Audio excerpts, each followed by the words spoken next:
योग का पहला लक्षण ये है, लक्ष्य तो ये है कि हमारी जो चेतना है उसको हम जीव कहें, हंस कहें या आत्मा कहें, उसका मिलन उस सर्वशक्तिमान सत्ता से होता है जो जीवन का सर्वोपरि लक्ष्य है। यानी परमात्मा से आत्मा का मिलन ही योग का परम लक्ष्य है। बीच में बाधाएं डालती हैं सिद्धियां, तब मन को, इंद्रियों को विषय में न जाने देना ही वास्तविक रूप से तप है। स्वाध्याय धर्म ग्रंथों का स्वाध्याय ही और आत्मचिंतन जीवन को उत्कृष्ट मार्ग पर ले जाता है। और जिन्होंने समर्पण की भाषा सीख ली, केवल तू है परमात्मा, मेरा कुछ भी नहीं, न मेरे पास ज्ञान है, न शक्ति है, न कुछ भी नहीं है, मैं के अस्तित्व को जिसने मिटा दिया उसने समाधि के परम लक्ष्य को प्राप्त कर लिया। यही मैं सबसे बड़ा बंधन है। ज्ञानी को अपने ज्ञान की मैं, तपस्वी को अपने तप की मैं, योगी को अपने योग की मैं खा जाती है।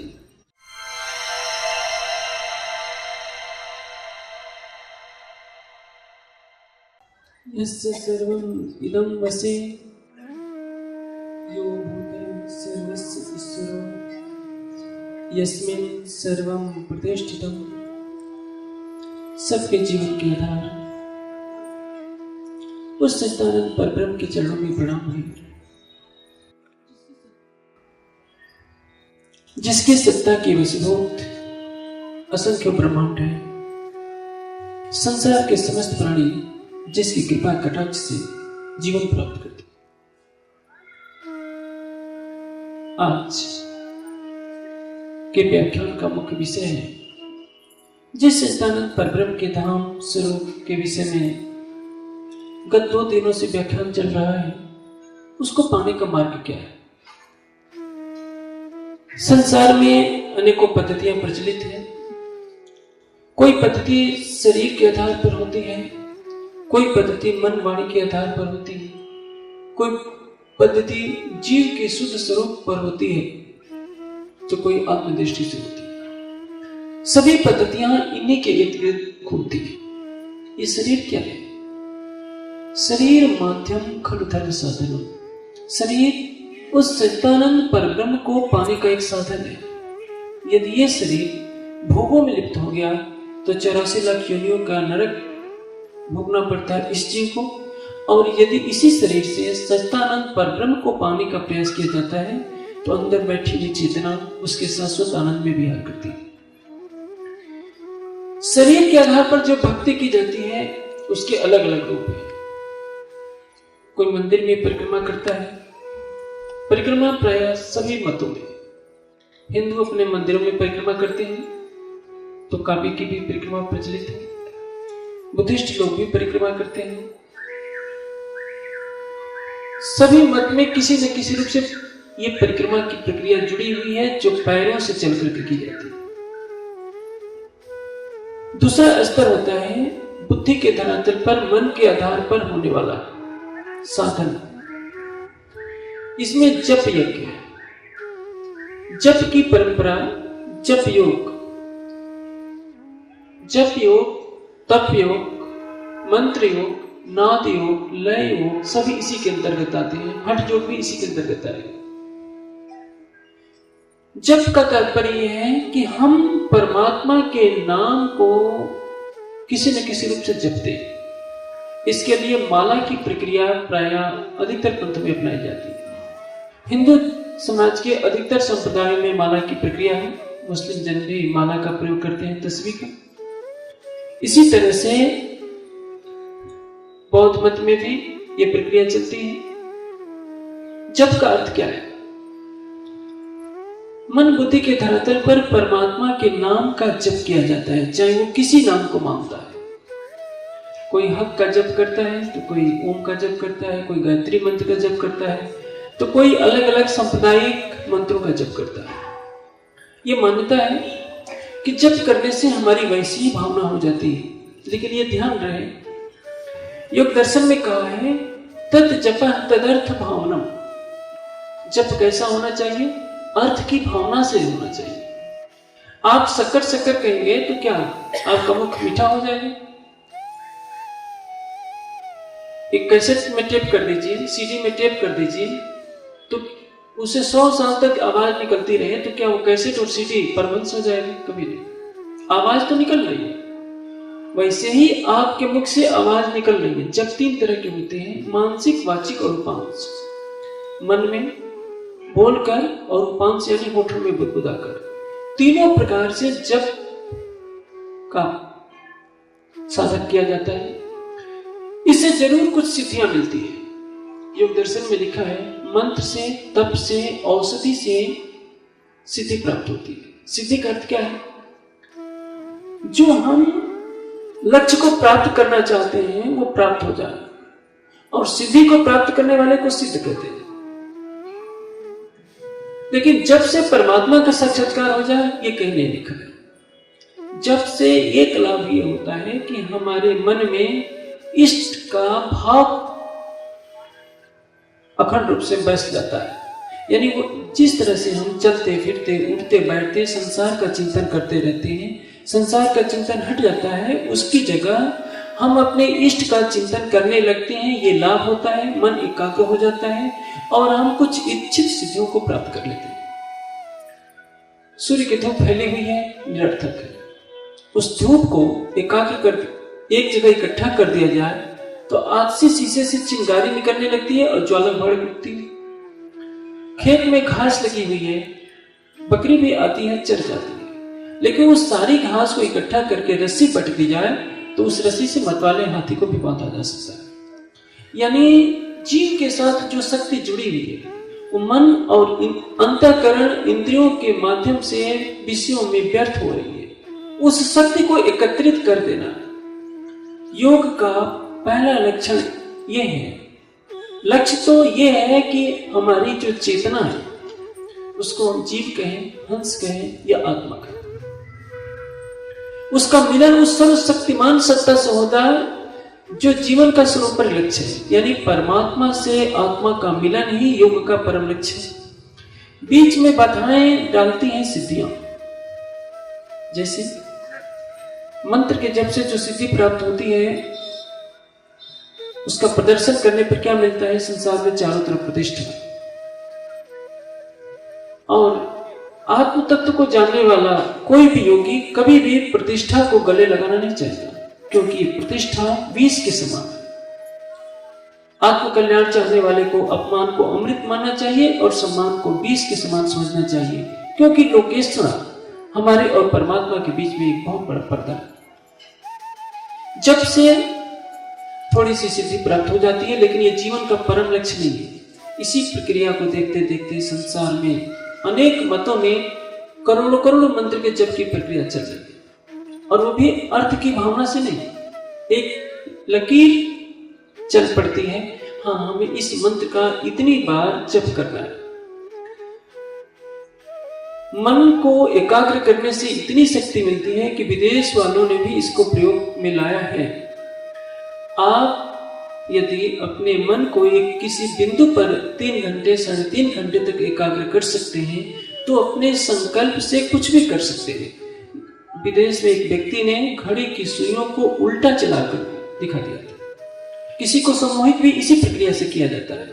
योग का उद्देश्य ये नहीं होता कि हम संसार में सिद्धि प्रदर्शन करें या सम्मोहन का प्रयोग करें। परमात्मा का इससे मिलन नहीं होना है।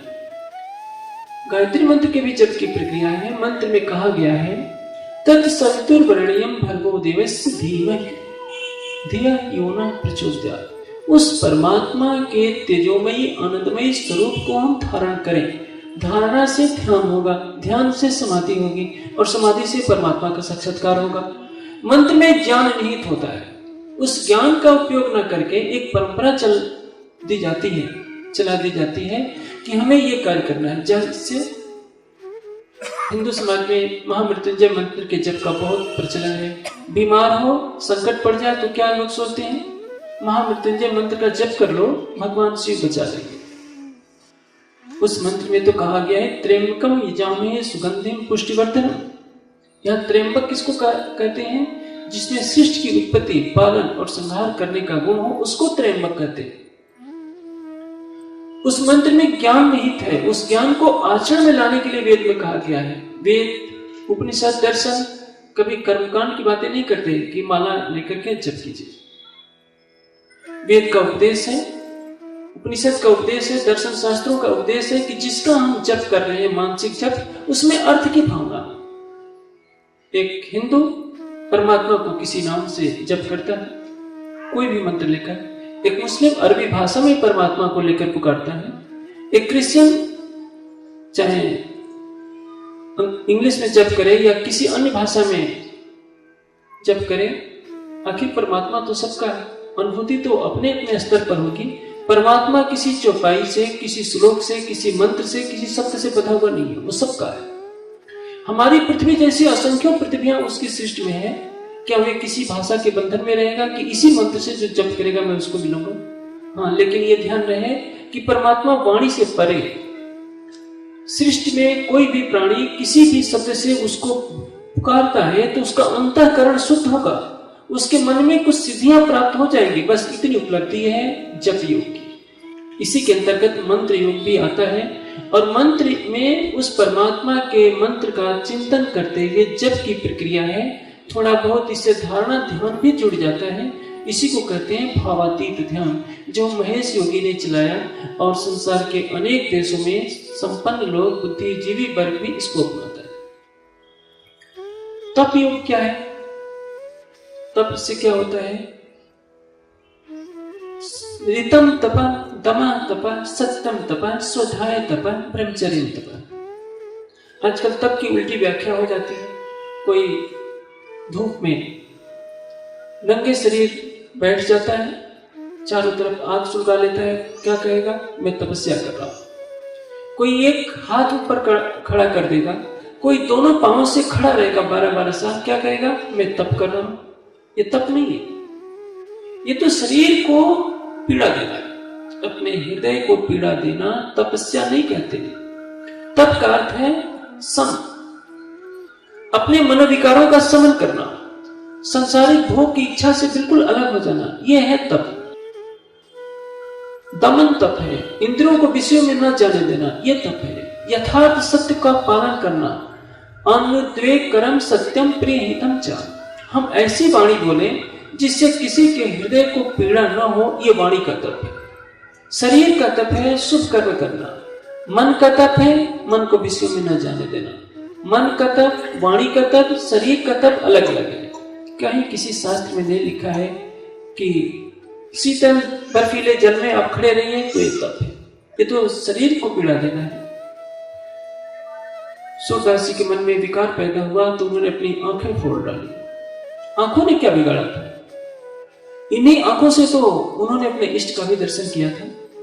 इन्हीं आंखों से तो हम माँ को भी देखते हैं, पिता को भी देखते हैं, गुरु को भी देखते हैं, चरण छूते हैं। बेचारी आंख का दोष क्या है? आंख को नियंत्रित करने वाला है मन, मन को नियंत्रित करने वाला है चित्त, चित्त को नियंत्रित करने वाली है बुद्धि, और बुद्धि को नियंत्रित करने वाला है अहम। मैं कौन हूं? एक गाय के मन में प्रश्न होता है कि मैं क्या खाऊं? गाय मर जाएगी, मांस नहीं खाएगी, तो जब भी खाएगी तो घास खाएगी, क्योंकि उसके जीव के अहंकार में यह संस्कार भरा है कि मैं गाय हूं और गाय को घास ही खाना है।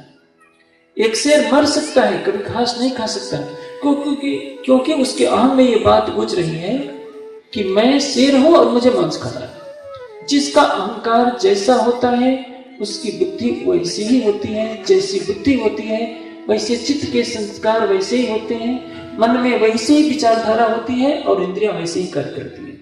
जैसे चित्त, गाय के चित्त में घास खाने का संस्कार है, शेर के चित्त में मांस खाने का संस्कार है, और यह संस्कार इसी जन्म तक सीमित है। कदाचित गाय का जन्म अगली योनि में शेरनी के अंदर आ जाए तो पैतृक रूप से उसके चित्त में मांस खाने का संस्कार आ जाएगा। यदि कदाचित शेरनी के बच्चे को जन्म लेते ही दूध पिलाया जाए तो मांस खाने का संस्कार उनके अंदर नहीं आएगा। वो सामने मांस को देकर भी मांस नहीं खा सकते। इसलिए चित्त के संस्कारों के आधार पर मन संकल्प विकल्प करता है, मन के संकल्प विकल्प के आधार पर इंद्रियों में विकार होता है। इंद्रियां या तो विषय भोग की तरफ उन्मुख होती है या इनसे हट जाती है। इसको नियंत्रित करने का कार्य है ज्ञान के प्रकाश का, बुद्धि की निर्मलता का, हमारे आहार विहार का। योग में इन्हीं चीजों पर ध्यान दिया जाता है। तप का उद्देश्य होता है हम तपाएं। तपाने का मतलब ये नहीं कि आग तपाना। लोगों ने क्या समझ लिया कि चारों तरफ आग सुलगा लो, तो इसको क्या कहेंगे? पंचाग्नि तप। ये पंचाग्नि तप थोड़े है।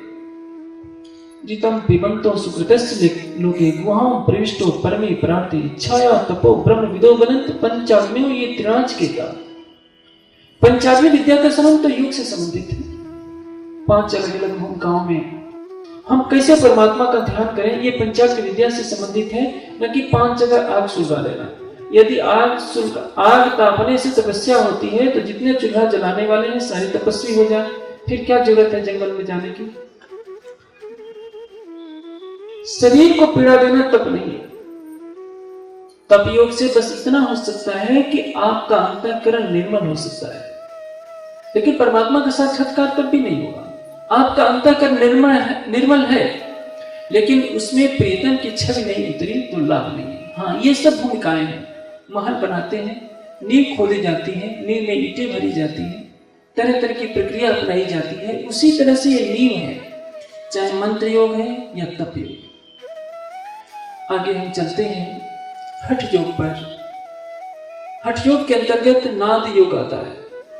तरह तरह की मुद्राओं का साधन किया जाता है। नेति, धोती, बस्ती, त्राटक, कपालभाति आदि की क्रियाएं की जाती है। इनसे भी तरह तरह की सिद्धियां प्राप्त होती हैं। हठ योग के द्वारा शरीर का शुद्धिकरण होता है। आजकल योग शब्द को योगा में परिवर्तित कर दिया गया है। व्यक्ति योग न कहकर के जब योगा करता है तो ये दर्शाता है कि वो बहुत अच्छी अंग्रेजी जानता है और बहुत समझदार है। योग का अर्थ क्या है? संयोग योग इत्युक्तः जीवात्म परमात्मना। चेतना का उस सच्चिदानंद परब्रह्म से मिलन ही योग है। लेकिन इसकी दूसरी परिभाषा पतंजलि देते हैं कि चित्त वृत्ति निरोधा योग। चित्त की वृत्तियों का निरोध ही योग है। तब दृष्टा की अपने स्वरूप में स्थिति होती है। चित्त की वृत्तियां क्या है?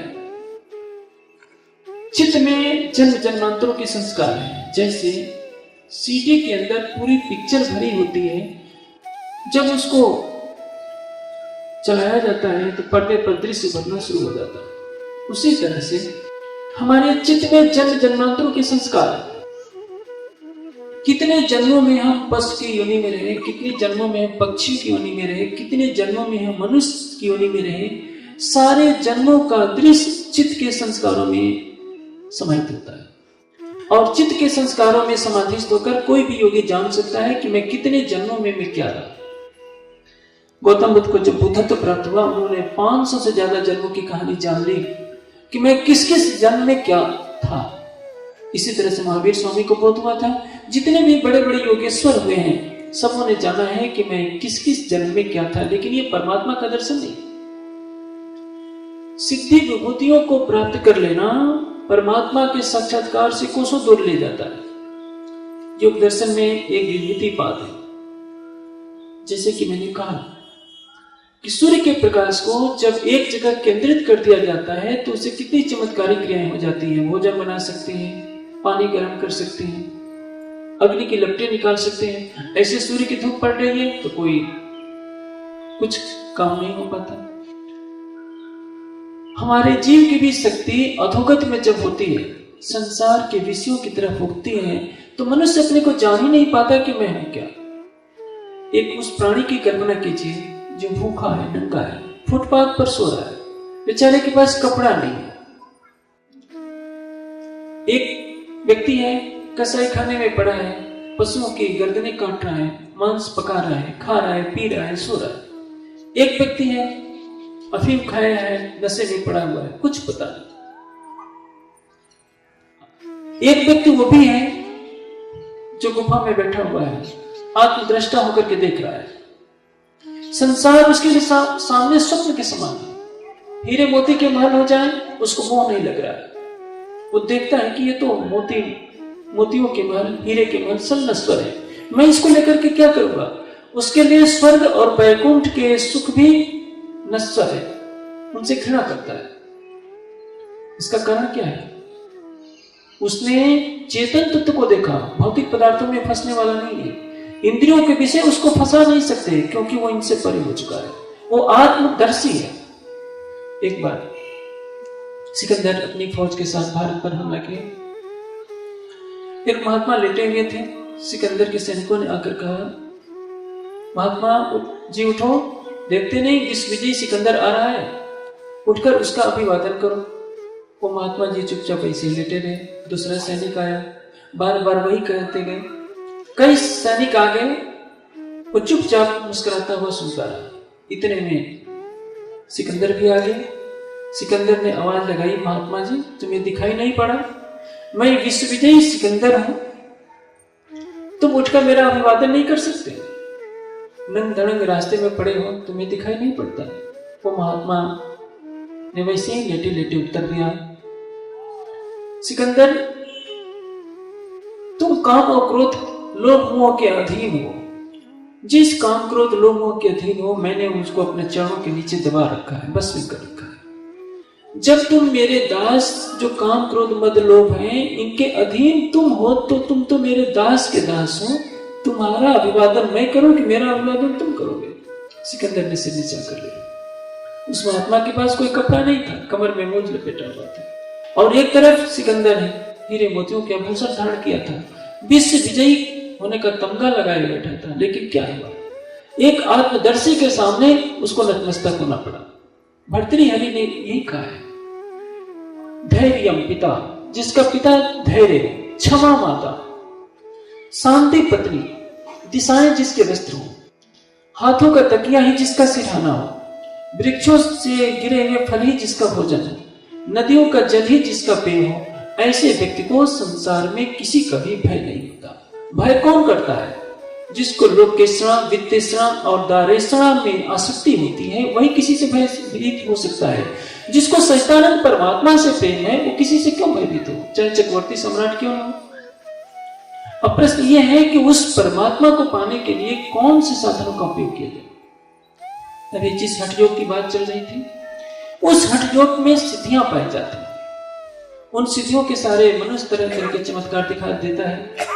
राजयोग की विभूति पाद में भी यही बात कही गई है। यदि आप नाभि चक्र में ध्यान करते हैं, तो संपूर्ण जितने तारा मंडल हैं, यही समाधि में बैठे बैठे ध्यान देख सकते हैं। समाधि का अर्थ, संयम का अर्थ क्या होता है?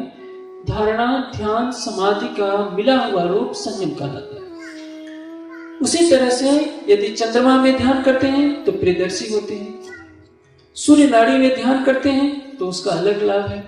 यदि आपने प्राणायाम से अपने शरीर को हल्का कर लिया, जैसे हल्के वस्तुओं में आप ध्यान करेंगे, रुई जैसी वस्तुओं में संयम करेंगे, तो उसी संकल्प से आपका शरीर भी हल्का हो जाएगा और आप पक्षी की तरह आकाश में उड़ने लगेंगे। ये कोई बड़ी बात नहीं है। लेकिन यदि आप पक्षी की तरफ आकाश में उड़ने लगे तो दुनिया क्या कहेगी? देखो कितने बड़े सिद्ध पुरुष जा रहे हैं।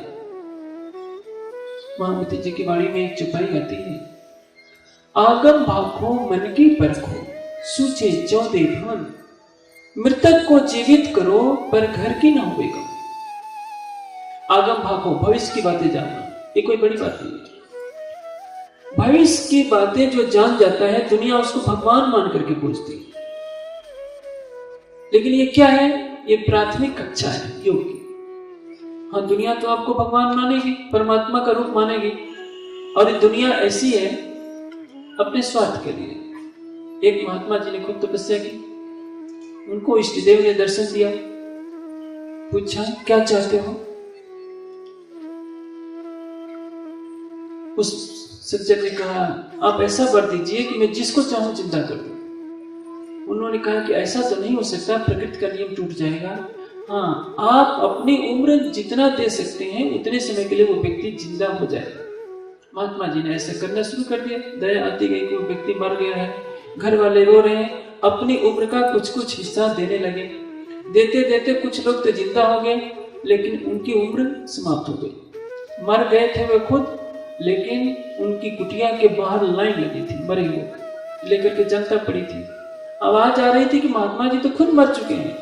भीड़ कह रही थी, हमें ये नहीं सुनना, हमें तो जो मर करके लाया गया है उसको जिंदा करना है, हमारा नंबर आना चाहिए। ये दुनिया का रिश्ता।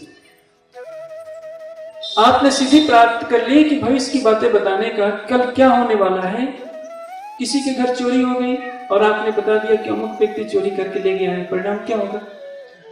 वो चोर का प्रहार किस पर होगा? आप पर होगा। जिसको स्वार्थ होगा वो आपको पूजेगा, जिसका स्वार्थ पूरा नहीं होगा वो आपको दुश्मन की तरह मानेगा। इसलिए योग का प्रयोग केवल परमात्मा के साक्षात्कार के लिए होना चाहिए, अपनी आत्मा के साक्षात्कार के लिए होना चाहिए।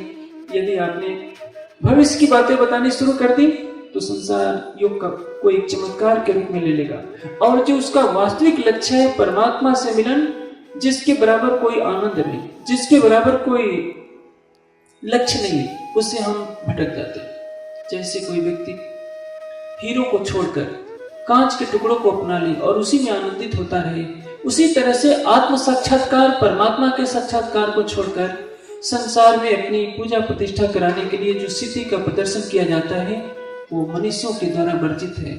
महर्षि पतंजलि ने विभूति का वर्णन करके भी मना कर दिया। जिन्हें आत्म साक्षात्कार करना हो, परमात्मा का साक्षात्कार करना हो, इस विभूति के चक्कर में न पड़े।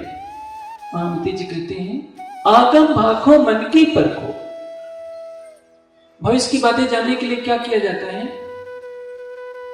जिसने अपनी सुषुम्ना आंतरिक प्रवाहित कर ली, उत्तरकालदर्शी हो जाता है, भूत भविष्य वर्तमान तीनों की बातें जान जाता है। ये कुछ भी कठिन नहीं।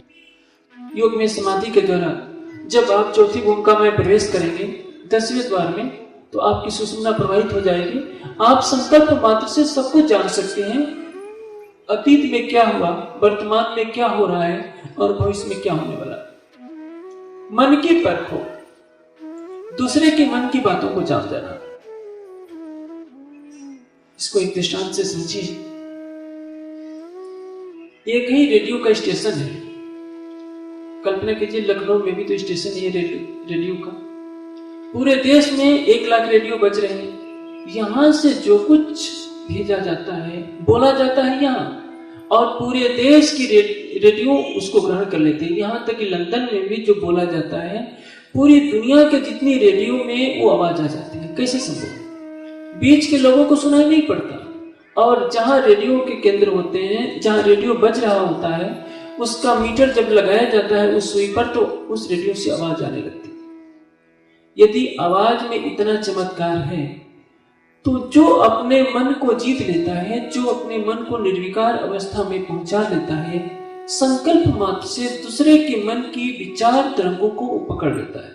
जैसे BBC लंदन से रेडियो से जो ब्रॉडकास्ट हो रहा है, यहाँ आप रेडियो लगाकर चालू करके आप वो नंबर लगाएंगे तो क्या होगा? जो तरंगे रेडियो से छोड़ी जा रही है, उस आवाज को आपका रेडियो ग्रहण कर लेगा और बता देगा। बस योग में यही प्रक्रिया होती है। जिसका हृदय निर्विकार होता है, संप्रज्ञात योग से जिसका मन विकारों से रहित हो चुका है, संकल्प मात्र से 1000 किलोमीटर बैठे हुए किसी भी मन की व्यक्ति के मन की बात को जान जाता है। इसको कहते हैं मन की बात को जान जाना। आगम भाखो मन की परखो, सूझे 14 भवन। समाधि में बैठकर कोई भी योगी 14 लोगों के ब्रह्मांडों को, दृश्यों को देख सकता है। यहाँ बैठे बैठे योगी देख सकता है रूस के अमुक नगर में अमुक सड़क पर कौन सी गाड़ी कितने नंबर की जा रही है। शरीर उसका यहाँ हिंदुस्तान रहेगा, कहाँ क्या हो रहा है सब कुछ देख सकता है। सारे ब्रह्मांड के दृश्यों को देख सकता है। जैसे अभी मैंने कहा, नाभि चक्रे ताराव्यूह ज्ञानम, ब्रह्मांड में जो कुछ है उसका सूक्ष्म रूप इस शरीर में है। उसी तरह से शरीर में एक एक बिंदु पर ध्यान करके, एक एक नाड़ी में ध्यान करके हम सब कुछ जान सकते हैं। सूर्य संयमात भुवन ज्ञानम, सूर्य में संयम करने से सारे ब्रह्मांड का दृश्य देखा जा सकता है। उसी तरह से मूर्धा ज्योति सिद्ध दर्शनम, कोई व्यक्ति अपने इष्ट की भक्ति करता है, कोई राम का भक्त है, यदि मूर्धा में उसने राम के चित्र का संकल्प किया और राम के चित्र का संयम करना शुरू कर दिया, ध्यान में लाने लगा धारणा ध्यान के द्वारा, तो राम का दर्शन कर सकता है। लेकिन इसका मतलब ये नहीं कि उसने सर्वशक्तिमान सकल गुण निधान सच्चिदानंद अक्षरातीत परमात्मा का दर्शन कर लिया। हनुमान जी का दर्शन हो सकता है, भगवान शिव का दर्शन हो सकता है, योगेश्वर श्री कृष्ण का दर्शन हो सकता है, जितने ऋषि मुनि सिद्ध महापुरुष हैं, मूर्धा में समाधिस्थ होने से उनको देखा जा सकता है प्रत्यक्ष। जैसे हम इन आंखों से देखते हैं, समाधि के अंदर आत्मचक्षुओं से उन महापुरुषों को, सिद्ध पुरुषों को देखा जा सकता है, लेकिन ये परमात्मा तो नहीं। यहाँ ही बड़े बड़े योगी रुक जाते हैं, वो सोचते हैं कि हमने जीवन की मंजिल को पा लिया। सिद्धि विभूतियों में फंस जाते हैं जो, जिन्होंने चमत्कार दिखा दिया, जैसे मरे हुए को जिंदा करना। मृतक को जीवित करो पर घर की न होवे गम। मरे हुए को जिंदा करने के लिए क्या करना पड़ता है? दो ही रास्ते हैं, या तो अपनी उम्र दीजिए या अपने संकल्प बल से उस जीव को पुनः उस शरीर में प्रविष्ट करेंगे। वैसे ये प्रकृति के नियम का उल्लंघन है, ऐसा प्रायः योगी नहीं करते। कदाचित कभी कभी विशेष परिस्थितियों में उनको करना पड़ जाता है, लेकिन यदि आप किसी मरे हुए को जिंदा कर देंगे तो दुनिया क्या मानेगी? साक्षात परमात्मा। आप किसको किसको जिंदा करेंगे? एक को जिंदा करेंगे, दूसरा कहेगा कि आपने उसको जिंदा किया, मेरे घर वाले को क्यों नहीं जिंदा करेंगे? आप उसको जिंदा नहीं किए, वो आपका बैरी बनेगा। ये माया का संसार है। कल मैंने योगी की आत्मकथा किताब का वर्णन किया था।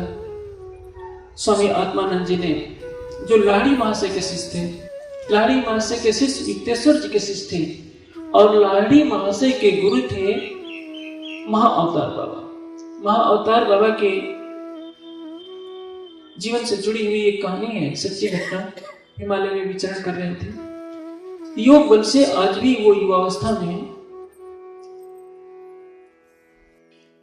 एक व्यक्ति आया उनके पास कि महाराज जी मुझे दीक्षा दे दीजिए। महाअवतार बाबा ने कहा कि नहीं, तू इसके योगी नहीं है, मैं तुझे दीक्षा नहीं दूंगा। उसने कहा कि महाराज जी यदि आप मुझे शिष्य नहीं बनाएंगे तो मैं पहाड़ी से कूद जाऊंगा। तो उन्होंने भी कह दिया, जा कूद जा, मैं तुझे दीक्षा नहीं देता। वो श्रद्धा से पूर्ण था, तुरंत उसने पहाड़ी से छलांग लगा दी। शरीर टुकड़े टुकड़े हो गया। महाअवतार बाबा ने कहा कि ये तो पागल है, ये कर ही दिया। शिष्यों को कहा कि जाकर इसकी सारी हड्डियां इकट्ठी कर लो और जैसी थी वैसी सटा दो। सटा दिया गया।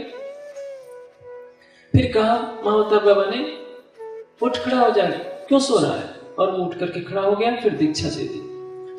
ये तो हिमालय के गुफाओं की गोपनीय बात है। यदि जन समाज में ऐसा कर दिया जाए तो दुनिया कहेगी कि हमने तो परमात्मा को नहीं देखा, परमात्मा तो आप हमारी ही है। वो लाख समझाएंगे कि मैं परमात्मा का भक्त हूं, मेरी भक्ति न करो, उस परमात्मा की करो। दुनिया कहेगी कि नहीं, हमें परमात्मा से लेना देना नहीं है, हमें तो आपसे लेना देना है।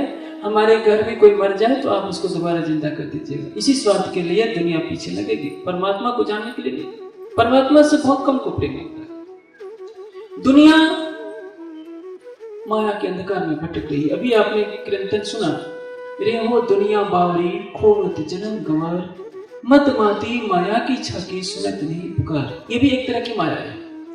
हम अपने संकल्प बल से प्रकृति की शक्तियों को बस में कर लेते हैं और उसको उल्टा करके दिखाते हैं। हम क्या दिखाते हैं कि हमने चमत्कार दिखा दिया। उस सर्वशक्तिमान परमात्मा के चमत्कार को देखिए। एक हवाई जहाज चलाने के लिए कितने पेट्रोल की जरूरत पड़ती है? परमात्मा के बनाए हुए ग्रह नक्षत्र आकाश में आकर्षण शक्ति से अपने आप घूम रहे हैं बिना किसी तेल पेट्रोल के। ये टेंट लगा है कपड़े का, थंबे हटा दीजिए, ये कपड़ा भी खड़ा नहीं रह सकता। सूर्य को आकाश में किसने थमा हुआ है? पृथ्वी को किसने थमा है? चंद्रमा को किसने थमा है? असंख्यों नक्षत्र आकाश में घूम रहे हैं बिना किसी थंबे के।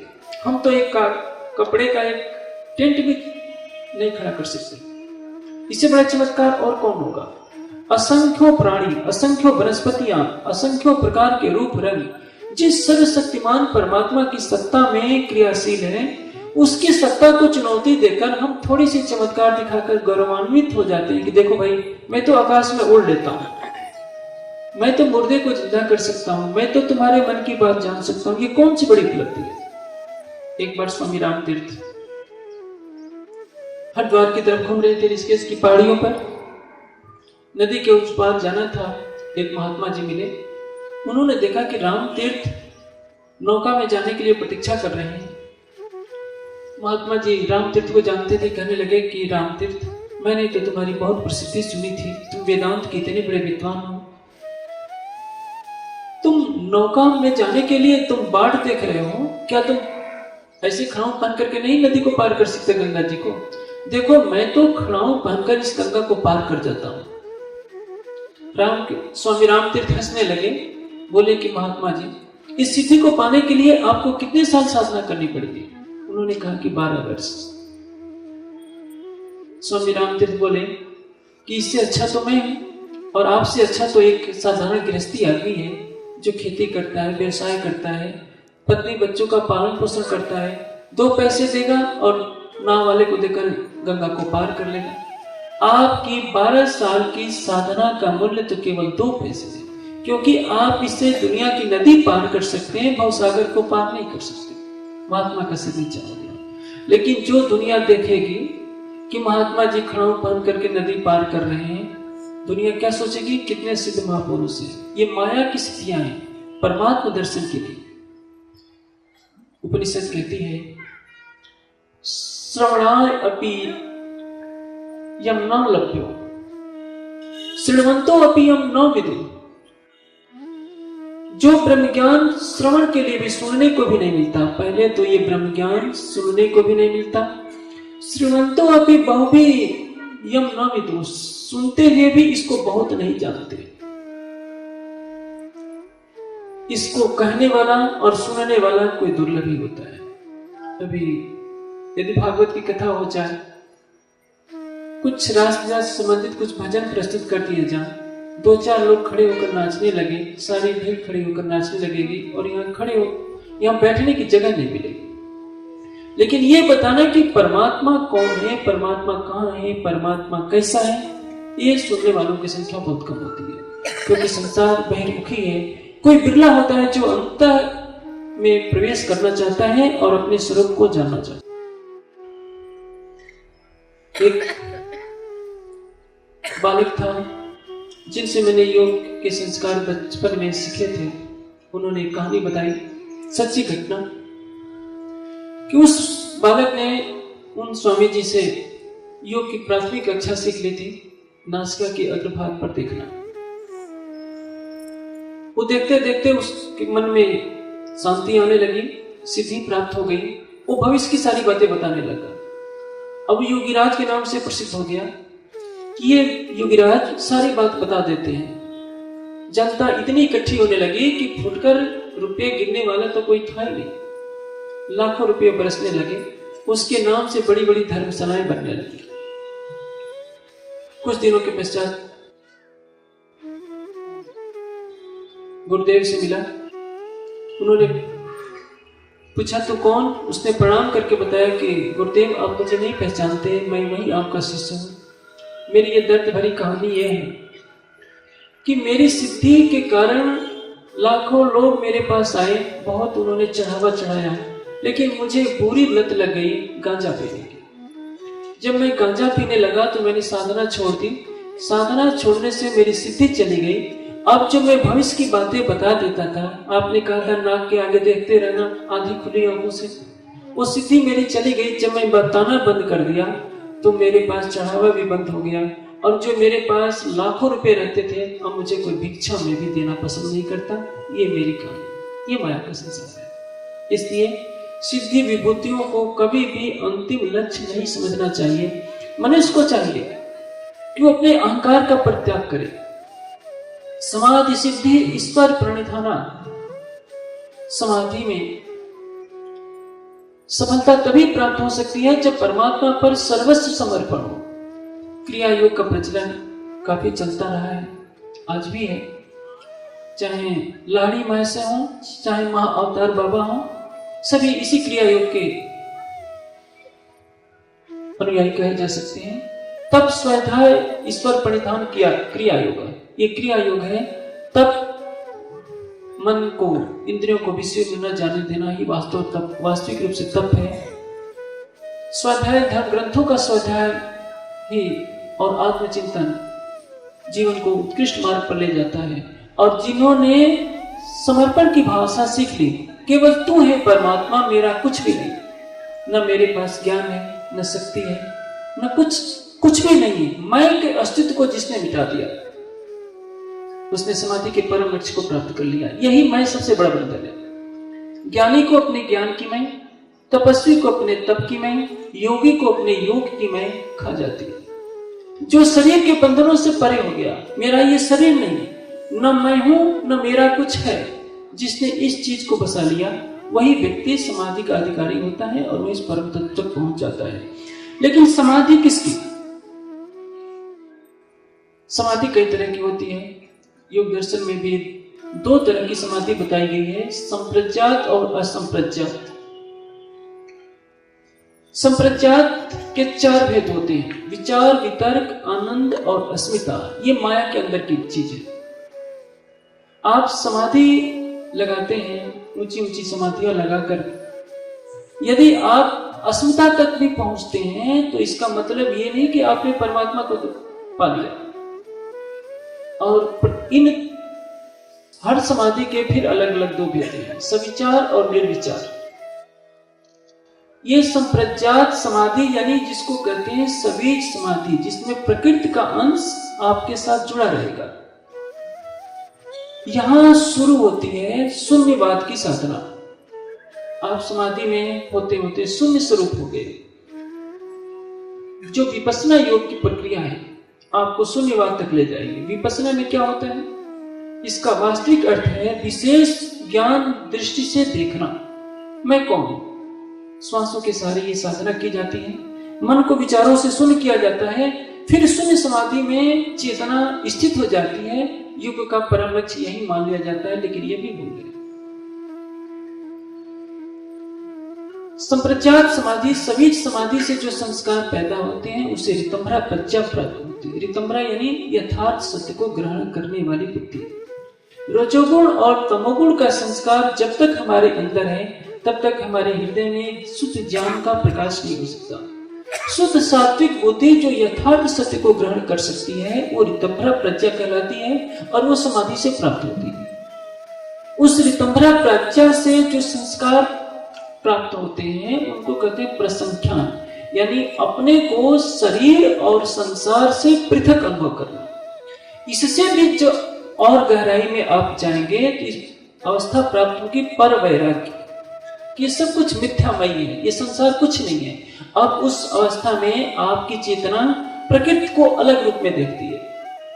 मैंने संक्षेप में कल कहा था, आकाश का भी रूप है, अहंकार का भी रूप है, महत्त्व का भी रूप है, प्रकृति का भी रूप है, लेकिन ये आंखों से दिखाई नहीं पड़ सकता। योगी समाधि अवस्था में इन तत्वों का साक्षात्कार करता है। वो मन को देखता है, चित्त को देखता है, बुद्धि को देखता है। बुद्धि भी प्रकाश में दिखाई देगी।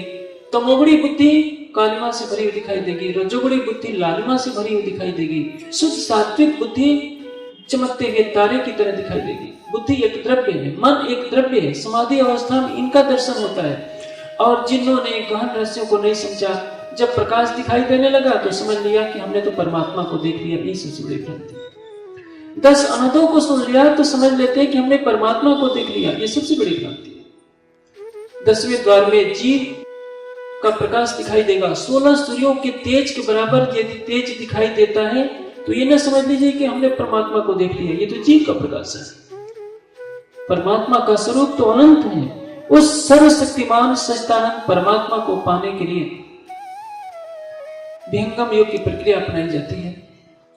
कर्मकांड के जो भी साधन है, चाहे आप माला का जप कीजिए, पूजा पाठ कीजिए, हवन कीजिए, ये सब कुछ मन और इंद्रियों के द्वारा होने वाले हैं। ध्यान की प्रक्रिया में अलग अलग प्रकार की सिद्धियां प्राप्त होती हैं। शून्य समाधि वास्तविक समाधि नहीं है, क्योंकि ये जड़ समाधि है। एक हठ योगी थे रणजीत सिंह के जमाने में। उन्होंने क्या किया, जमीन में गड्ढा खुदवाया, अपने शरीर को बक्से में बंद कर दिया, 10वें द्वार में अपने प्राण वायु को चढ़ा दिया। उस अवस्था में जब 10वें द्वार में प्राण अपान स्थित हो जाते हैं तो शरीर की सारी क्रियाएं बंद हो जाती हैं। न भूख लगेगी, न प्यास लगेगी, न सांस लेंगे, न सांस छोड़ेंगे। और उन्होंने अपने को उस बक्से में बंद करवाकर मिट्टी से ढकवा दिया, ऊपर चने की खेती करा दी। और रणजीत सिंह से कह दिया गया कि जब चने की फसल कट जाए तो मुझे खोद करके निकाल लेना, मेरे शरीर की मालिश कर देना, मैं फिर चेतना में आ जाऊंगा। ऐसा ही किया गया। चने की फसल काटी गई और उस योगीराज को निकाला गया। चारों तरफ जय जयकार हुई। कितने महान योगी हैं। 3 महीने गड्ढे के अंदर बंद रह गए, न खाया न पिया न सांस लिया। दुनिया ने क्या समझा? योगेश्वर, इन्होंने परमात्मा का दर्शन जरूर किया, लेकिन एक बजरोड़ी क्रिया सिद्ध करने के लिए कुछ दिनों के बाद किसी कुंवारी कन्या पर उनकी दृष्टि बुरी हो गई और उसका अपहरण करके ले गए। चारों तरफ बदनाम हो गई। यानी 3 महीने जमीन के अंदर बैठकर जड़ समाधि लगाने पर भी उनको बुद्धत्व प्राप्त नहीं हुआ, ज्ञान का प्रकाश नहीं हुआ कि मैं क्या कर क्या रहा। इसका तात्पर्य क्या है? जड़ समाधि जैसे आप निद्रा में सो जाते हैं वैसे ही जड़ समाधि है। लेकिन सामान्य जनता तो यही समझेगी कि देखो 5 दिन समाधि में कुछ खाए पिए नहीं, नित्य क्रिया नहीं किए, इनसे बड़ा योगीराज कौन होगा? लेकिन इसे मिलने वाला कुछ नहीं। आगम भाखो मन की परखो सूझे 14 भवन, मृतक को जीवित करो पर घर की न हुए गम। घर की पहचान नहीं हो सकती कि मैं कौन हूं, आया कहां से हूं। इस शरीर और संसार को छोड़ने के पश्चात मुझे जाना कहां। योग दर्शन में कहीं परमात्मा के साक्षात्कार का वर्णन का कोई भी सूत्र नहीं है। ये कहा गया है कि जब निर्विण समाधि की प्राप्ति हो जाती है, चित्त के सारे संस्कार दग्ध हो जाते हैं। जैसे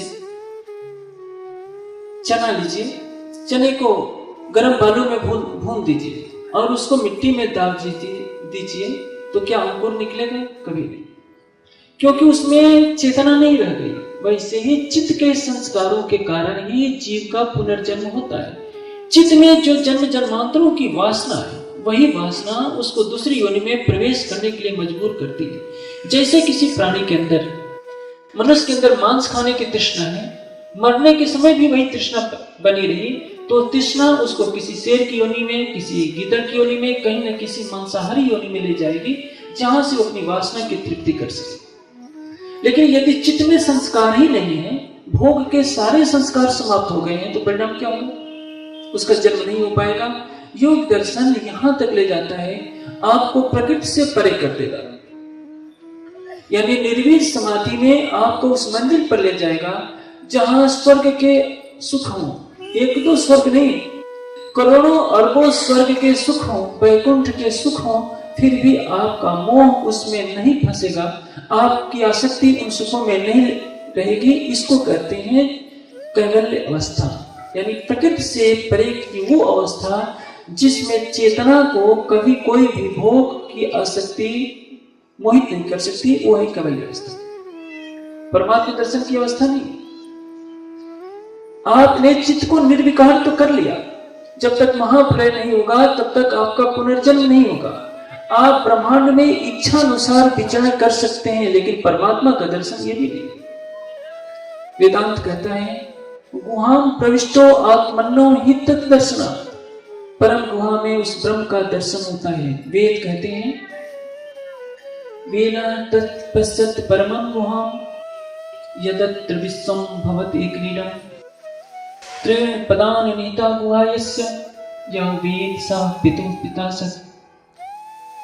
उस परम गुहा में उस अविनाशी ब्रह्म का दर्शन होता है, जिसके कृपात अमृत का रसपान उस चेतना को करने को मिलता है। कैवल्य में होता है मैं हूं। कैवल्य की अवस्था में आप पहुंच जाएंगे तो ये भान रहेगा कि मैं हूं, लेकिन जब तक ये मैं नहीं मिटेगा तब तक आपको परमात्मा दर्शन का अधिकार कभी भी नहीं मिल सकता। एक बीज से अंकुर तब तक नहीं निकल सकता है जब तक उसको मिट्टी में न मिला दिया जाए। कोई भी बीज यदि पृथ्वी के ऊपर रहेगा तो सूख जाएगा। वैसे ही कोई कितना भी बड़ा योगी हो, कितना भी बड़ा तपस्वी हो, जब तक उसके अंदर से अहम नहीं समाप्त होगा तब तक परमात्मा दर्शन का अधिकारी नहीं होगा। वो एकादश द्वार में प्रवेश नहीं कर सकता। संत मत में एक बहुत अच्छी बात कही जाती है, कबीर जी ने एक दोहे में सारा योग दर्शन लिख दिया। उसी तरह से वेद ने एक मंत्र में सारा योग दर्शन लिख दिया। लेकिन यह तत्व ज्ञान मनुष्यों ने छिपाए रखा कि जो पात्र हो उसी को दिया जाए, को पात्र व्यक्ति इसका दुरुपयोग करता है। कबीर जी ने क्या कहा है, नौ द्वारा संसार का 10वां योगी तार, एकादश खिड़की खुली अग्र महल सुखसार। इसमें सारा योग आ गया। संसार के 9 द्वार हैं शरीर के। 10वें द्वार तक पहुंच होती है योगी की। योगी जानता है कि मेरा 10वां द्वार क्या है, सामान्य प्राणी नहीं जानता।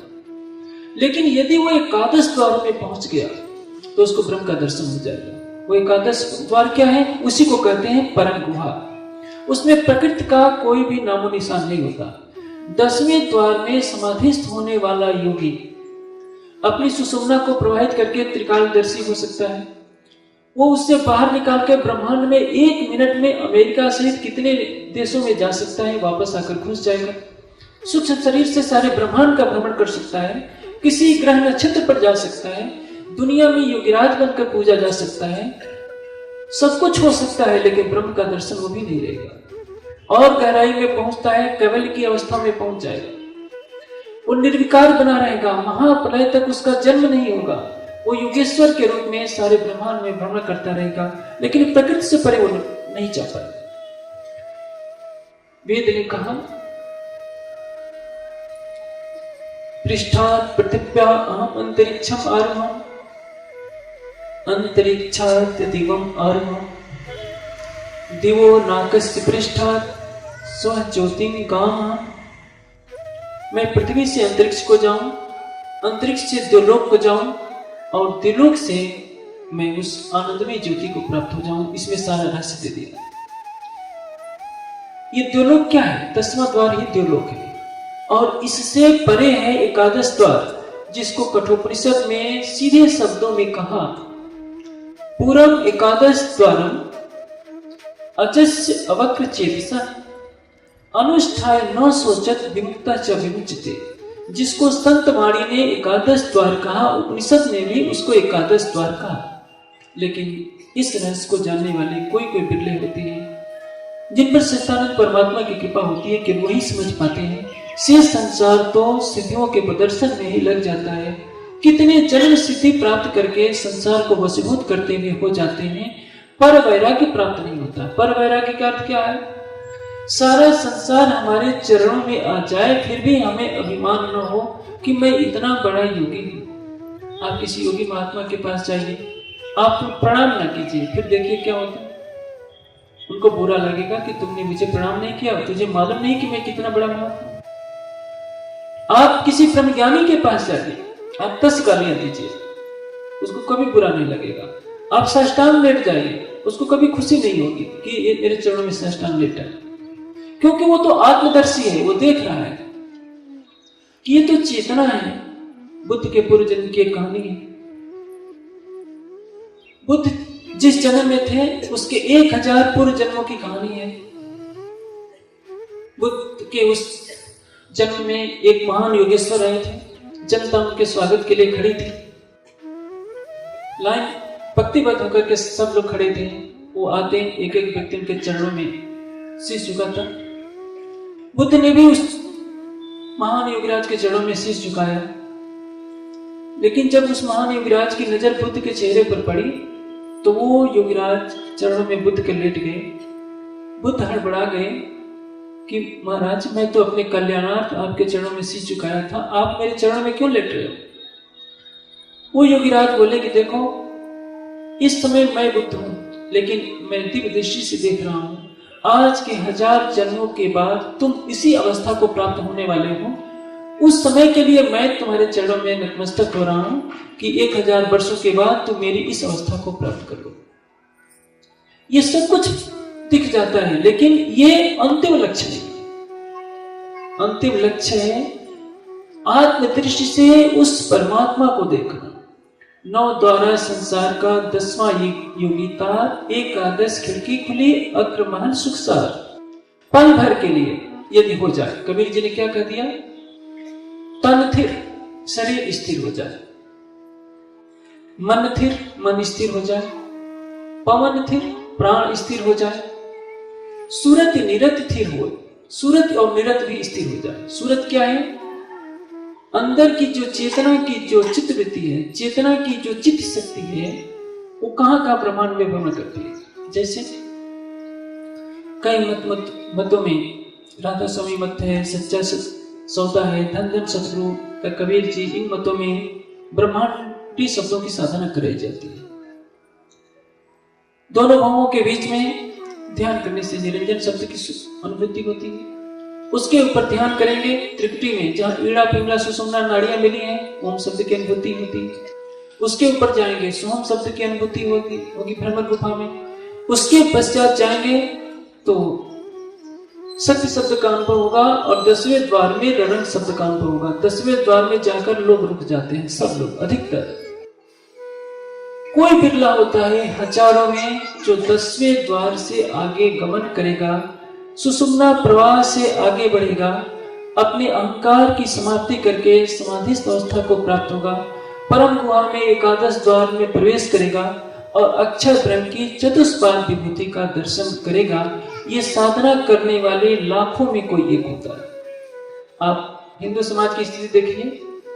हिंदू समाज में कल्पना कीजिए 80 करोड़ की संख्या होगी लगभग। दूसरे पंथों की बात छोड़िए, 80 करोड़ में 40 करोड़, जहां तक मैं समझता हूं, देवी देवताओं की जड़ पदार्थों की पूजा करने वाले हैं। 40 करोड़ में जो ध्यान करने वाले होंगे केवल 20 करोड़ होंगे। 20 करोड़ हो सकता है नास्तिक भी हो, और 20 करोड़ जो ध्यान करने वाले होंगे उसमें 19 करोड़ 95 लाख शून्यवाद की साधना से जुड़े होंगे, सिद्धि विभूतियों से जुड़े होंगे। 5 लाख लोगों को पता होगा कि हाँ, इस निराकार शून्य मंडल से परे जाएंगे तो ब्रह्म का दर्शन होगा। 5 लाख में यदि 50 भी उसके परे जाते हो तो समझ लेना चाहिए कि बहुत अच्छी स्थिति है। वैसे तो भक्तों की मंडली बहुत देखने को मिलेगी। कुंभ में चले जाइए, लगेगा कि सारी दुनिया कितनी भक्त है परमात्मा की। उसका काम होगा पानी में डुबकी लगाओ और मुक्ति पा जाओ। लेकिन ध्यान रहे, ज्ञान की गंगा में स्नान किए बिना कभी भी मुक्ति नहीं हो सकती। हृदय जनातन मुक्ति। लेकिन ये साक्षात्कार की जो प्रक्रिया है, अक्षरातीत के दर्शन की प्रक्रिया नहीं है, ये अक्षर ब्रह्म के चतुष्पाद विभूति के दर्शन की प्रक्रिया है। इससे अव्याकृत का साक्षात्कार होगा, सबली का साक्षात्कार होगा, केवल का साक्षात्कार हो सकता है, सबली और सत्स्वरूप का साक्षात्कार हो सकता है। अक्षर की पंचवसनाएं कबीर जी, सनकादिक, विष्णु भगवान, शंकर जी और सुखदेव ने इस प्रक्रिया को अपना करके प्रकृति से अपने को परे किया और अक्षर के चतुष्पाद विभूति का साक्षात्कार किया। ये पंचरत्न है इस ब्रह्मांड के। लेकिन उस सच्चिदानंद परमात्मा जिसको अक्षर कहते हैं, जिसे उपनिषदों में कहा अप्राणो अमनो शुभ्रो ही अक्षरात् परतः परः, उस अक्षरातीत के साक्षात्कार के लिए प्रेम का मार्ग अपनाना पड़ेगा। सुखदेव जी राजा जनक के दरबार में पहुंचते हैं। जनक को देखा सिंहासन पर बैठे हैं, नृत्य देख रहे हैं। सुखदेव जी के मन में आता है कि जो व्यक्ति नृत्य गान में मस्त है वो मुझे क्या ब्रह्म ज्ञान देगा। जनक समझ गए थे, उन्होंने योग ऐश्वर्य दिखा करके बतला दिया कि सुखदेव तुम्हारी भ्रांति है। जैसे उन्होंने मन में आग लगा दी अपने योग बल से। सुखदेव भागे कि भाई मैं तो अपना कमंडल ही छोड़ करके भाग गया। जनक हंसने लगे कि सुखदेव, मेरा महल जल रहा है, मैं सिंहासन पर बैठा हूं और तुम तो विरक्त आदमी हो। एक कद्दू के कमंडल के लिए इतना मोह लग रहा है कि तुम भागे जा रहे हो। ये तो देखो कि मैं भागा क्यों नहीं जा रहा, मैं तो बैठा ही। सुखदेव जी इतने बड़े ब्रह्मज्ञानी, फिर भी ये बोध तो है कि मेरा शरीर है, मैं हूं। जनक का शरीर अग्नि में है, उनको कोई बोध नहीं कि मैं अग्नि में चल रहा हूं। शरीर के भाव से परे हैं, संसार के भाव से परे हैं, सिंहासन पर बैठे हैं, लेकिन ये भाव नहीं है कि मैं सिंहासन पर बैठा हूं। उनको लगता है कि ये सब झूठा है, ये मेरा राजपद झूठा है, मेरा शरीर झूठा है। उस अवस्था में जनक पहुंचे हैं। लेकिन ये अहं जिसको बड़ा से बड़ा विद्वान मार नहीं पाता, बड़ा से बड़ा योगी मार नहीं पाता, बड़ा से बड़ा तपस्वी मार नहीं पाता, केवल प्रेम के द्वारा ही उसको समाप्त किया जा सकता है। योगेश्वर श्री कृष्ण गीता में कहते हैं कि हे अर्जुन, उस परमात्मा को कैसे पाया जाएगा?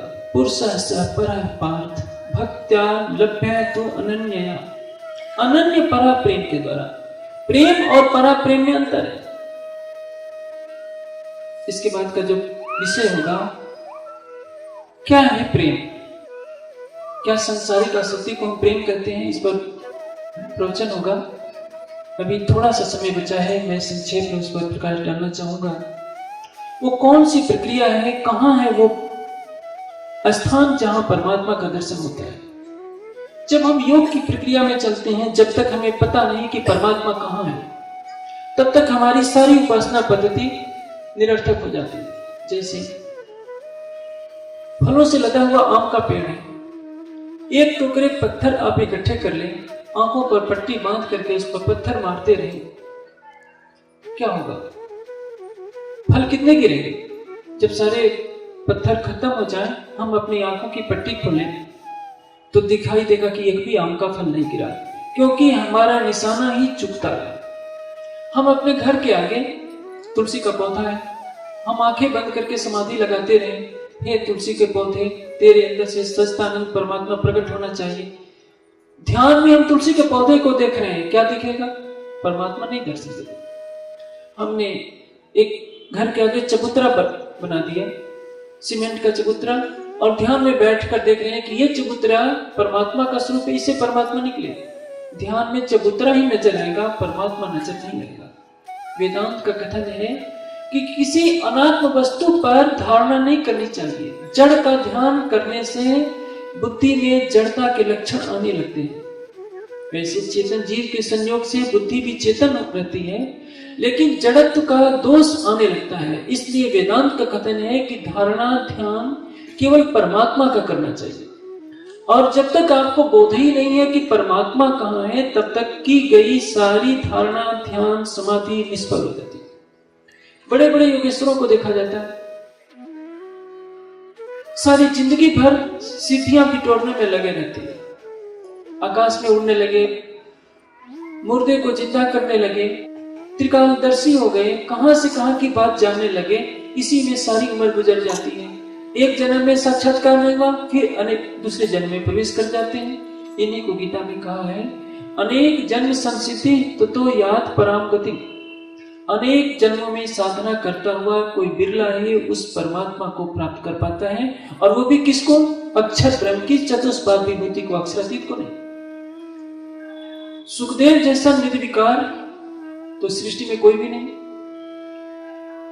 शंकर जी जैसा योगीराज कौन होगा, जो संसार को ठोकर मार करके दिव्यराज समाधि में बैठे। महेश्वर तंत्र में भगवान शिव कहते हैं कि हे उमा, परमात्मा कौन है, इसको जानने के लिए मैंने 5000 दिव्य वर्षों की समाधि लगाई। उस समाधि में मैंने जो ईश्वर और सदाशिव से ज्ञान सुना, वही ज्ञान तुमको मैं सुना रहा हूं, और मैं उसी परमात्मा का ध्यान करने का प्रयास कर रहा हूं। अब कल्पना कीजिए, उस अक्षरातीत की ज्ञान धारा को भगवान शिव समाधि में सुनकर ध्यान करने का प्रयास कर रहे हैं। वो दावे से नहीं कहते कि मैंने अक्षरातीत का दर्शन किया। उनसे बड़ा योगीराज इस समय कलयुग में तो कोई होगा नहीं। सनकादिक को लीजिए, 5 साल की उम्र में चारों भाई सनक, सनंदन, सनातन, सनत कुमार निकल पड़े हैं परमात्मा को जानने के लिए। उनको इतना पता नहीं है सुखदेव और सनकादिक को कि पुरुष किसको कहते हैं और स्त्री किसको कहते हैं। वो चेतना को देख रहे हैं। इतनी ऊंची अवस्था में पहुंचने के बाद भी इनका ध्यान अव्याकृत सबलिक केवल सत्स्वरूप से आगे अक्षर और अक्षरातीत तक नहीं पहुंच सकता, क्योंकि इसके लिए प्रेम चाहिए। प्रेम को पथ्य कराल महा, तलवार की धार पर धावन है।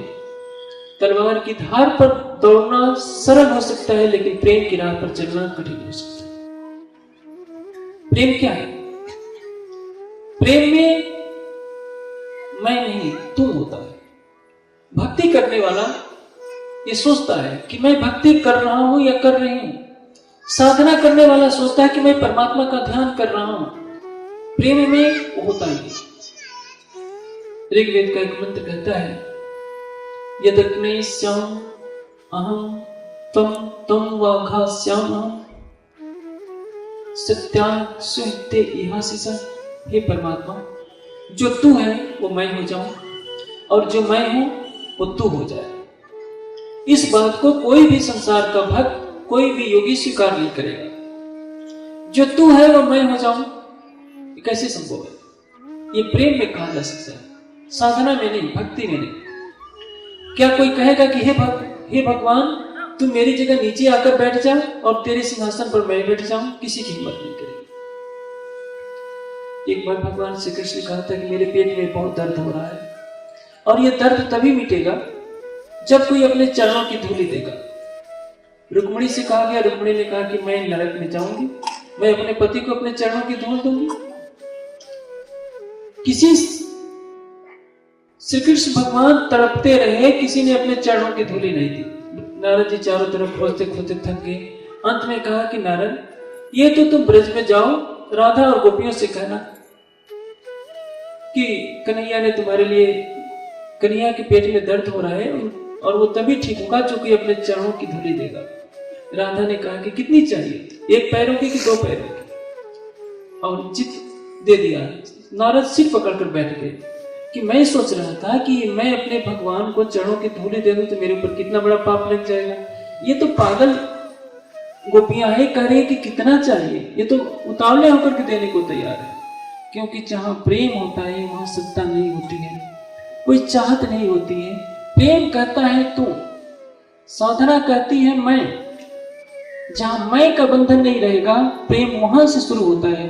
इसलिए कर्मकांड तो मन बुद्धि के धरातल पर होते हैं। इसके बाद शुरू होती है बौद्धिक प्रक्रिया, जिसको ज्ञान योग कहते हैं। ज्ञान योग के द्वारा मनुष्य धर्म ग्रंथों का विद्वान बन जाता है और बुद्धि में उस ज्ञान को ग्रहण करके ये सोच लेता है कि मैंने परमात्मा को प्राप्त कर लिया। जैसे वेदांत दर्शन पढ़कर कोई भी अपने नाम के आगे परमहंस शब्द लिख लेता है, सोचता है कि मैंने परमात्मा का दर्शन कर लिया। लेकिन वो तो शब्दों का ज्ञान है। ज्ञान सत्य को दर्शाता है, सत्य को प्राप्त नहीं कराता। प्रेम सत्य को प्राप्त कराता है। ज्ञान और प्रेम एक ही पक्षी के 2 पंख हैं। यदि ज्ञान नहीं तो प्रेम अधूरा। जैसे किसी को ये बोध न हो कि परमात्मा कहाँ है और कैसा है, तो कहाँ ध्यान करेगा। इसलिए बिना ज्ञान के प्रेम अधूरा है और बिना प्रेम के ज्ञान अधूरा है। जब आपको बोध रहेगा नहीं कि परमात्मा कौन है, तो आप किसी का भी ध्यान कर सकते हैं, किसी भी इष्ट का ध्यान कर सकते हैं। हनुमान जी के दर्शन के लिए आप आंखें बंद करके कई दिन ध्यान लगा सकते हैं। भगवान राम के दर्शन के लिए, भगवान श्री कृष्ण के दर्शन के लिए, भगवान शिव के दर्शन के लिए कोई किसी प्रतिमा का ध्यान कर सकता है, कोई किसी फोटो का ध्यान कर सकता है। लेकिन जिसने अनंत सूर्यों से भी अधिक प्रकाशमान उस सच्चिदानंद परब्रह्म के धाम को जाना है कि वो कहाँ है, हद पार बेहद है, बेहद पार अक्षर, अक्षर पार वतन है जागिए इनकर। जिन्होंने उस सच्चिदानंद परब्रह्म को जान लिया है कि हमें प्रकृति से परे होना है, वह इस चतुर्दश लोक के परे, अष्टावरण युक्त जो चतुर्दश लोक है, जिसको गीता में कहा है भूमि आपा अनलखम मनोबुद्ध च अहंकारम इति यम में भिन्ना प्रकृति अष्ट। पंचभूत और मन बुद्धि अहंकार से आवृत ये अष्टावरण युक्त ब्रह्मांड है। इसके परे अहंकार, इसके परे मोह तत्व जो प्रकृति का सूक्ष्म स्वरूप है, उसको पार करके उसकी चेतना अव्याकृत यानी बेहद में प्रवेश करती है। सत्स्वरूप केवल से होते हुए बेहद को पार करके उस अक्षर से भी परे अक्षरातीत के धाम में प्रवेश करती है, जिसके लिए वेद ने कहा यत्र ज्योति अजस्रम यस्मिन् लोके स्वहितम्। जहां अनंत ज्योति है, जहां आनंद ही आनंद है, हे परमात्मा मुझे वहां ले चल। जिसके लिए गीता कहती है न तत्र भास्ये सूर्यो न शशंको न पावकः यद् गत्वा न निवर्तन्ते न तद्धाम परमम्। जहां सूर्य नहीं, चंद्रमा नहीं, विद्युत नहीं, अग्नि नहीं, वहां मेरा परमधाम है।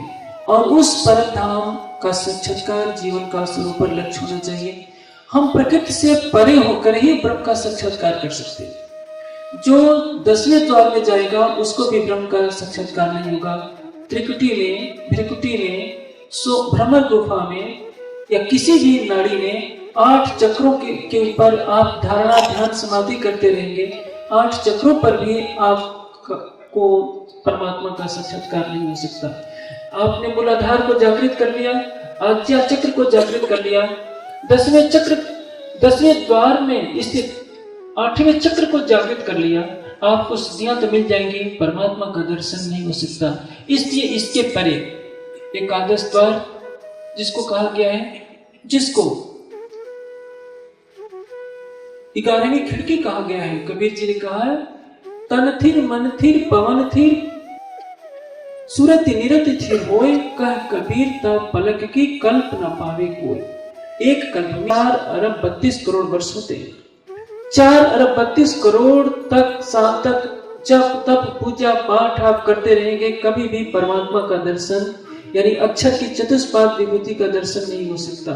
लेकिन पलक झपकने के बराबर भी यदि आपका शरीर स्थिर हो जाए, मन स्थिर हो जाए, प्राण स्थिर हो जाए, सूरत हो जाए, 11वीं खिड़की में प्रवेश हो जाए, तो उतने में आपको अक्षर ब्रह्म की चतुष्पाद विभूति, अव्याकृत का या सबलिक का या केवल का या ससरूप का दर्शन हो जाएगा। लेकिन ये भी अक्षरातीत का दर्शन नहीं। अक्षरातीत के साक्षात्कार के लिए आपको अपने हृदय मंदिर में स्थित आत्मा के धाम हृदय में उस प्रीतम परब्रह्म को पाना होगा, क्योंकि ऊपर तले अर्श न कहया, अर्श कहया मोहित। परमात्मा कहाँ है? आत्मा के अंदर अंतर्यामी रूप से स्थित है। इसलिए संसार के समस्त द्वंद्वों से परे होकर उस लक्ष्य को निर्धारित करना पड़ेगा। जैसे इसको एक सिद्धांत से समझिए, बात सरलता से समझ में आ जाएगी। जब मिसाइल छोड़नी होती है तो क्या किया जाता है?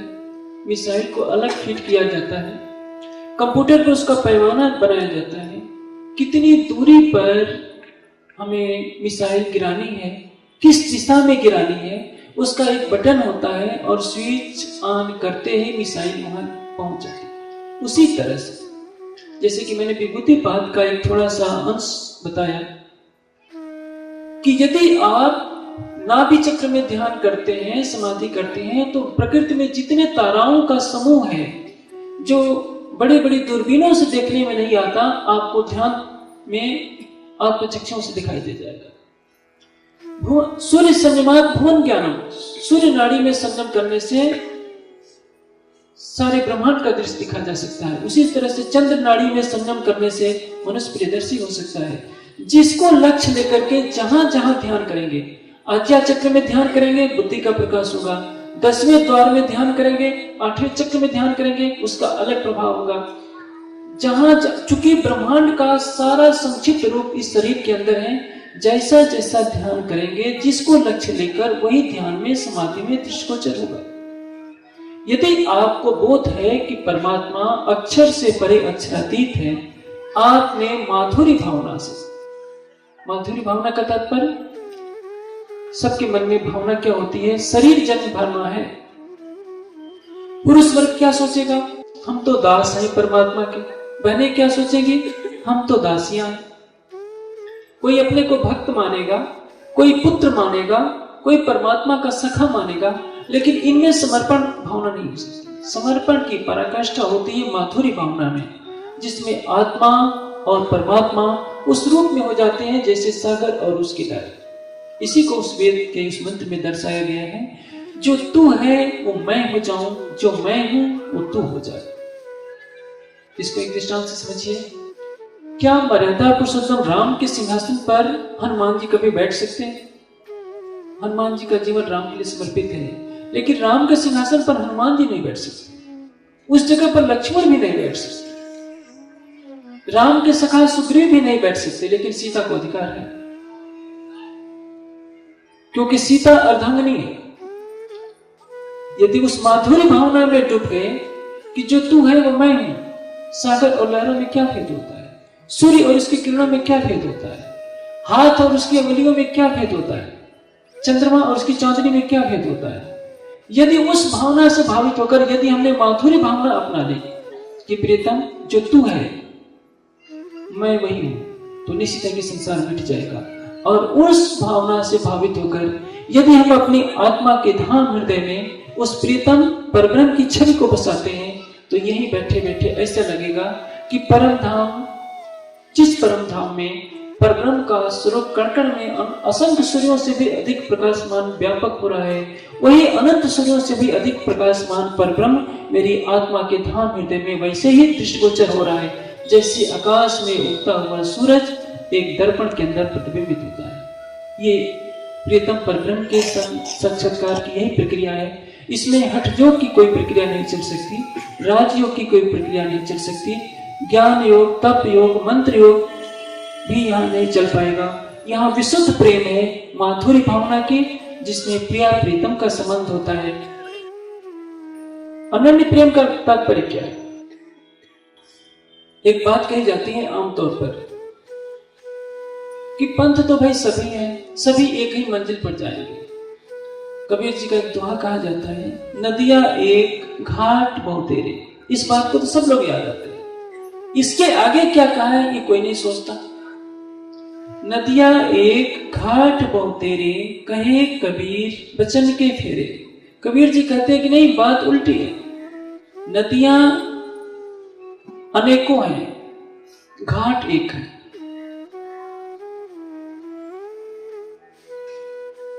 शब्दों का बाह्य अर्थ क्या होगा? नदियां एक घाट बहुतेरे, कहे कबीर बचन के फेरे। लोग इसका क्या अर्थ लगाते हैं? जिस तरह से किसी मंजिल पर जाने के लिए अनेकों रास्ते हो सकते हैं, एक ही नदी पर कई घाट बने होते हैं, और किसी भी घाट पर से हम चलकर उस मंजिल पर पहुंच जाते हैं।